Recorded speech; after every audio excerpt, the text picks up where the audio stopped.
Voy a dar inicio a la siguiente narración agradeciendo tu apreciada compañía esta noche. Sin mayor dilación, la historia a narrar la noche de hoy es un fragmento del libro, Todos los mañanas, por el autor Nemo Ramjet. Este libro y por lo tanto esta narración no son aptas para personas sensibles. La ambientación del video es obra del talento de Amarantha Music y Stringer Bell. Los links en la descripción del video. Simbiontes, descendientes de los parásitos. Con el paso del tiempo, las relaciones entre los parásitos y sus huéspedes se conectaron a tal grado que empezaron a suponer una cooperación de los individuos. Estas ya no eran relaciones unilaterales. A cambio de la nutritiva sangre de los huéspedes, los parásitos ofrecían sus elevados sentidos como advertencia temprana en contra de los depredadores y otros peligros. Por tanto, una gran carrera armamentística de relaciones simbióticas comenzó. Algunos parásitos ofrecieron a sus huéspedes ojos más grandes, otros sentidos agudizados del olfato, escucha o incluso armas adicionales de defensa en la forma de saliva venenosa, rociadores malolientes o una picadura extra. Los huéspedes devolvieron el favor con piernas más alargadas para correr, cuerpos más fuertes y especializados, ergonómicos sitios de anidación ricos en vasos sanguíneos y cubiertos de pelaje aislante. Diferentes complejos de especies de parásitos y huéspedes evolucionaron, compatibles solo entre sí mismas. El desarrollo de dichas criaturas fue en una forma reminiscente de las grandes colonias modulares, prosperando en su propio mundo a años luz. Pero a diferencia de los modulares, los componentes de los simbiontes pertenecían a diferentes especies, en lugar de variaciones modificadas del mismo organismo básico. Eventualmente, ambas relaciones llevaron al mismo punto: sensibilidad. En los bosques recluidos de un cierto continente, una nueva especie parasitaria se desarrolló. No tenían los rociadores balísticos de veneno, ni las picaduras infecciosas, ni las asquerosamente hipertrofiadas garras de los brazos de sus parientes. En cambio, estos parásitos ofrecieron un trato más simple: la habilidad para pensar a cambio de su sumisión total. Inicialmente, esta relación era más como la de un caballo y su jinete, pero después de unos cientos de miles de años, los simbiontes pudieron manipular a sus huéspedes como marionetas a través de una combinación de señales táctiles y olfativas. Unos cuantos milenios más, y estos seres combinados desarrollaron un orden como el nuestro, con países, política e incluso guerra, aunque reducida en la cultura mundial recientemente globalizada. En esta época la tecnología desempeñó la mayoría de las funciones en los huéspedes, pero una pujante cría de estas criaturas permaneció por tradición y simple eficiencia. Un simbionte promedio empezaría su día en un huésped de negocios, y se movería a uno doméstico más cómodo cuando volvería a casa después del trabajo. Y quizás, en la televisión olfatoria, podría oler las noticias de excavaciones de las ruinas con millones de años de los Q, de maravillosos descubrimientos recuperados de los restos de la gente estelar, o en los enormes conjuntos radiales que se elevaban en todas partes para escuchar a las estrellas. Era un patrón que estaba siendo repetido por doquier. Gente marinera, descendientes de los pescadores de dedos. Los pescadores de dedos estaban entre las especies posthumanas más divergentes, con dedos parecidos a un arpón y hocicos casi cocodrilianos. No se veían para nada como su estirpe parental, pero incluso esta forma se vería conservadora para sus descendientes sensibles. Con muchas islas pequeñas esparcidas, subcontinentes aislados y nichos diferenciados, su mundo natal era un caldero evolutivo donde los miembros apartados de ciertas especies podrían, bajo las circunstancias adecuadas, evolucionar a formas extremadamente distintas. Esta condición era similar a las esferas insulares de Madagascar, Galápagos o Hawái en la vieja Tierra, a excepción de que esta vez era en una escala global. Algunos descendientes de los pescadores, atrapados en islas solitarias, se volvieron más pequeños y desarrollaron sus garras de pesca en agraciadas alas. Otros salieron directamente a los mares y se convirtieron en los análogos de las ballenas, delfines y mosasaurios. Dentro de este burbujeo evolutivo, un linaje en particular dio origen a la ancestral gente marinera. Ellos también alargaron sus dedos en alas, pero estas no fueron usadas para el vuelo. En cambio, se volvieron velas que los condujeron sin esfuerzo por los océanos. Con dedos convertidos en velas, usaron sus bocas y lenguas extendidas para atrapar a su presa pelágica. Estos órganos eventualmente asumieron el rol de las por mucho más tiempo atrofiadas, diestras manos de los pescadores. La necesidad de navegar mejor por los infinitos mares puso una presión inevitable en sus memorias, y los cerebros de los marineros crecieron en consecuencia. Era solo cuestión de tiempo hasta que uno de estos navegantes se volviera lo suficientemente inteligente para pensar. Aún siendo sensibles, la gente marinera necesitó un largo tiempo para lograr algún tipo de estabilidad social. Su esparcido mundo permitió una increíble diversidad de culturas, las cuales competían y luchaban igual de resistentemente. A través de las generaciones, incalculables flotillas de combatientes triviales batallaban unos contra otros en conflictos inútiles que abarcaban épocas. Guerreros nómadas y sociedades piratas inevitablemente nacieron, prolongando el incontrolable ciclo de violencia.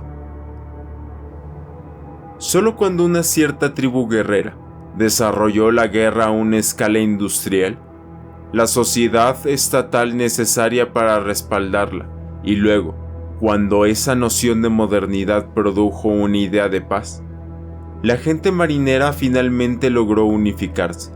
Generaciones de sangre habían manchado los océanos por demasiado tiempo. Satiríacos, descendientes de los hedonistas.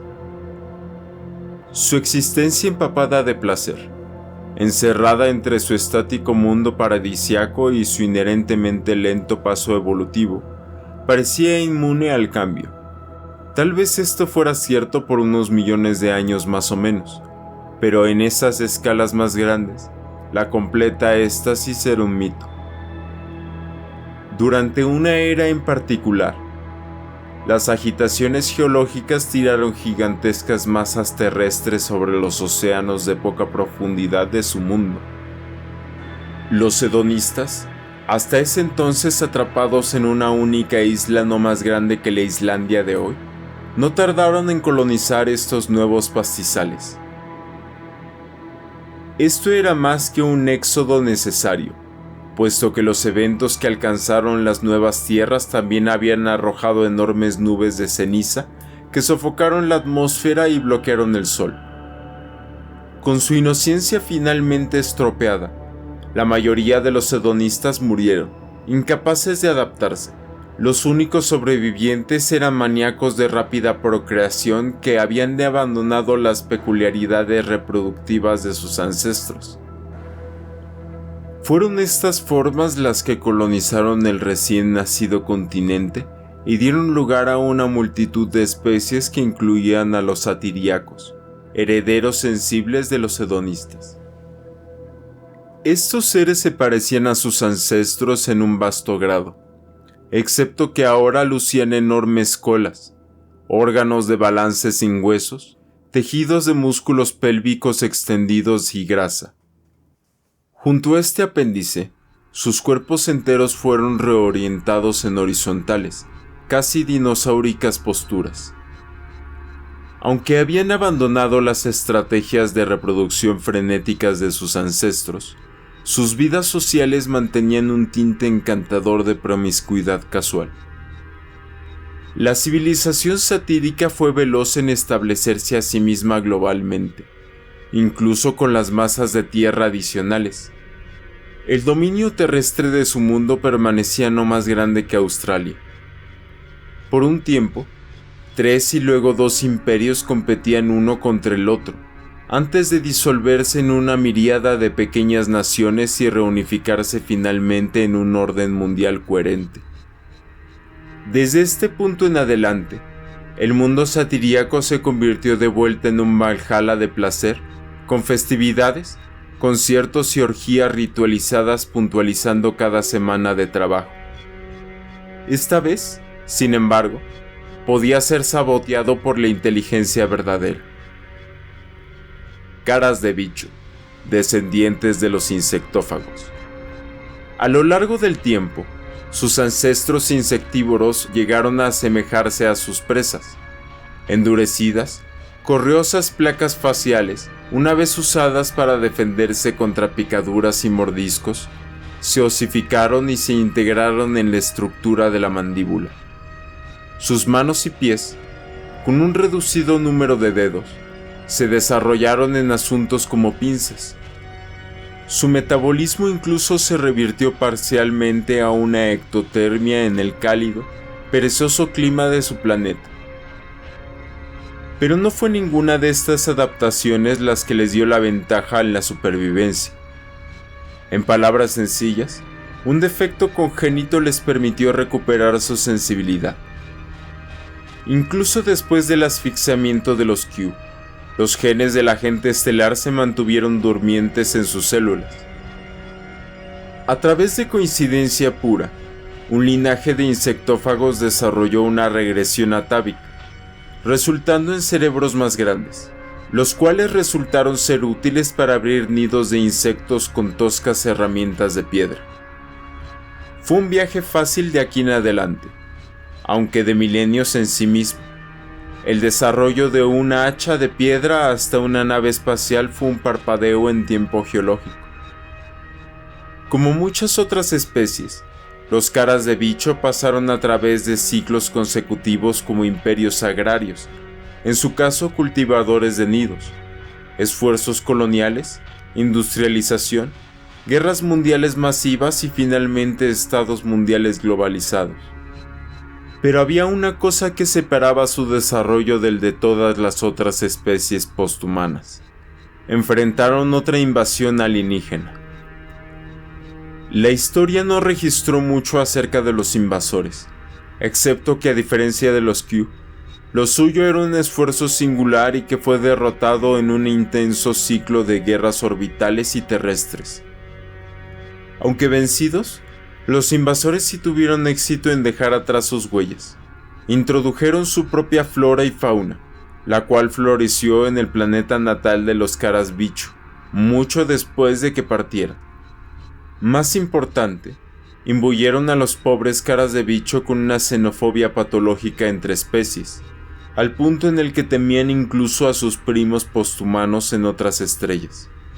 A través de un irónico giro del destino, sus miedos serían más que justificados, aunque todavía no.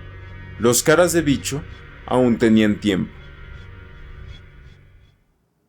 Asteromorfos, descendientes de los espaciales. Inicialmente refugiados, los espaciales fueron veloces en dominar la vastedad del espacio interestelar. Sus aisladas arcas espaciales se juntaron y multiplicaron para formar un gigantesco, entrelazado artefacto que era lo suficientemente grande para contener mundos enteros. Pero ningún planeta yacía dentro de la capital asteromorfa, solo cavernosas, ingrávidas burbujas donde los habitantes podían finalmente desarrollarse al máximo. Libres de las restricciones del peso, sus cuerpos crecieron larguiruchos e insectiles, con dedos individuales extendiéndose en multitudes de delgadas, versátiles extremidades. Aparte de esto, los únicos órganos desarrollados fueron sus derivados esfínteres de chorro, los cuales pasaron a convertirse en los medios principales de locomoción. Pero sobre todo estaban sus cerebros, sus protuberantes, hinchados cerebros. Sin impedimento de la gravedad, el cerebro humano podía crecer a tamaños sin precedentes. Cada generación ideó experimentos que produjeron descendencia con una capacidad craneal mayor, dando lugar a seres que iban por su vida cotidiana pensando en conceptos y estructuras escasamente comprensibles para las personas de hoy. Las limitaciones fisiológicas de la mente humana habían sido debatidas desde hace mucho. Ahora, fue establecido que estos límites eran verdaderamente reales, e individuos que los pudieran romper podrían, asimismo, conquistar nuevos terrenos en filosofía, arte y ciencia. Todo cambió. A pesar de todo, algunos aspectos de la humanidad, como el deseo básico por expandirse, permaneció. Para este objetivo, los asteromorfos construyeron grandes flotas de subarcas globulares y expandieron su influencia a través de los cielos, en cada cúmulo estelar y sistema de estrellas. En menos de 1000 años, la galaxia fue abarcada por un nuevo y mucho más alienígena imperio del hombre. Curiosamente, su dominio no incluía ninguna de las recientemente emergentes especies posthumanas, puesto que sus maestros habían perdido completamente el interés en los planetas, esas atrofiadas bolas de tierra y hielo encadenadas a la gravedad. Las recién nacidas arcas se asentaron cómodamente en los bordes exteriores de los sistemas estelares, silenciosamente observando las vidas de sus parientes con problemas. Por primera vez en la historia, habían verdaderos dioses en la miríada de los cielos humanos. Eran silenciosos y ni siquiera notados la mayoría del tiempo, pero su vigilancia iba a dar frutos en última instancia. Segundo Imperio Galáctico. Con el tiempo, los sensibles posthumanos empezaron a alcanzar la galaxia. Inevitablemente se toparon con las ruinas de la gente estelar y se dieron cuenta de su ascendencia interestelar. Estos descubrimientos fueron seguidos de una comprensión que podrían haber otros como ellos a distancias inimaginables. Por lo tanto, las civilizaciones incipientes se dispusieron a investigar los cielos. Los contactos, todos establecidos por radiocomunicación, no fueron difundidos uniformemente.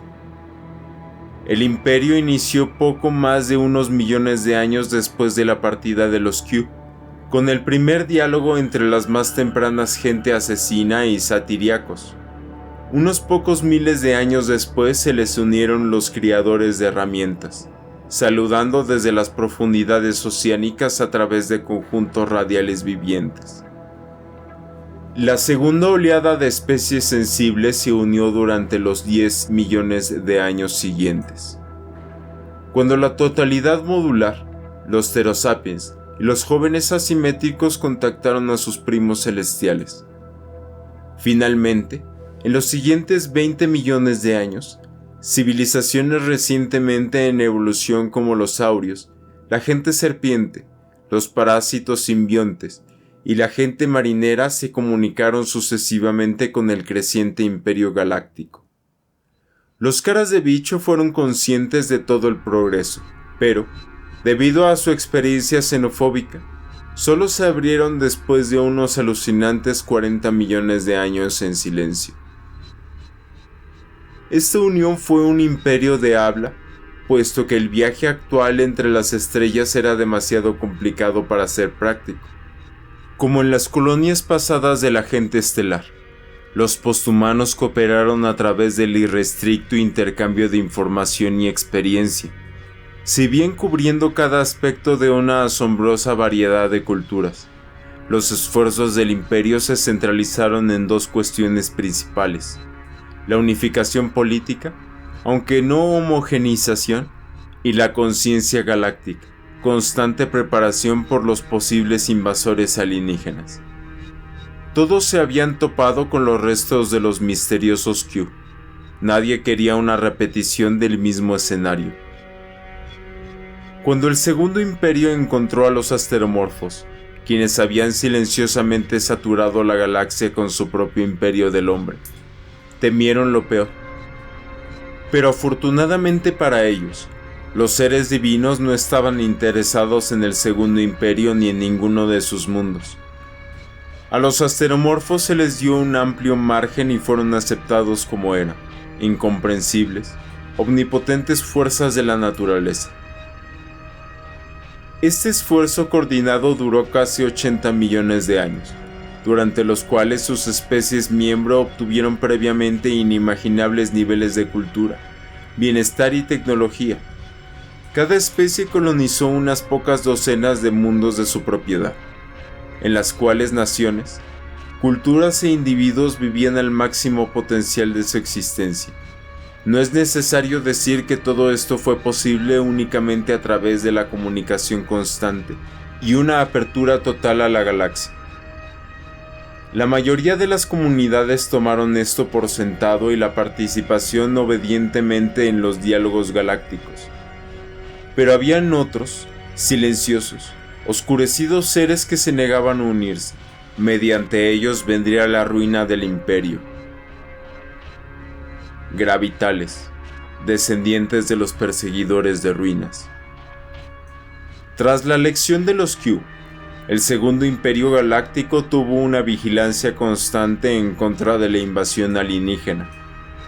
Irónicamente, descuidaron mirar entre ellos mismos. La segunda gran invasión de la galaxia no vino de afuera, sino de dentro. Los perseguidores de ruinas, quienes fueron lo suficientemente afortunados para heredar los secretos del agente estelar y los Q, cuando otras especies eran meros animales, habían experimentado un avance tremendo en la proeza tecnológica. En general, eran tan sofisticados como, si no más, que los asteromorfos del vacío.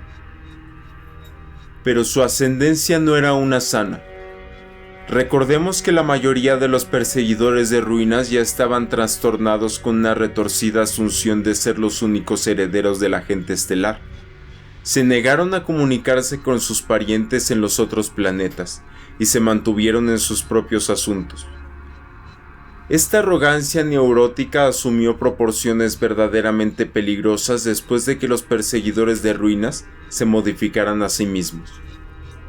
El origen de esta modificación recaía en una catástrofe más temprana. El sol de los perseguidores de ruinas estaba sufriendo una rápida fase de expansión, y la especie, muy por avanzada que fuera, no podían hacer nada para parar el proceso. Así que los perseguidores hicieron lo mejor, y cambiaron sus cuerpos. Las condiciones infernales de la expansión solar significó que una reconstrucción biológica sería imposible. Por tanto, los perseguidores reemplazaron sus cuerpos con máquinas, esferas flotantes de metal que se movían y moldeaban el ambiente a través de manipulaciones sutiles de campos gravitacionales. En versiones más antiguas, las esferas aún sostenían los cerebros orgánicos de los últimos perseguidores, pero en generaciones sucesivas, formas para contener la mente dentro de computadoras cuánticas fueron inventadas, y la transformación se volvió absoluta. Los perseguidores de ruinas fueron reemplazados por los completamente mecánicos gravitales. Aunque no orgánicos, los gravitales aún retenían sueños humanos, ambiciones humanas y delirios de grandeza humanos. Esto, combinado con cuerpos mecánicos que les permitirían cruzar el espacio con facilidad, hicieron de la guerra interestelar una posibilidad terrorífica. Muchísimas gracias por acompañarme en este video de Narraciones Catrín. Si el video fue de tu agrado, lo único que te pido es que reconozcas mi trabajo de la manera en que esta plataforma nos permita. Y recuerda la campana de notificaciones para no perderte nuevas narraciones. Sin más por el momento, te deseo una hermosa noche.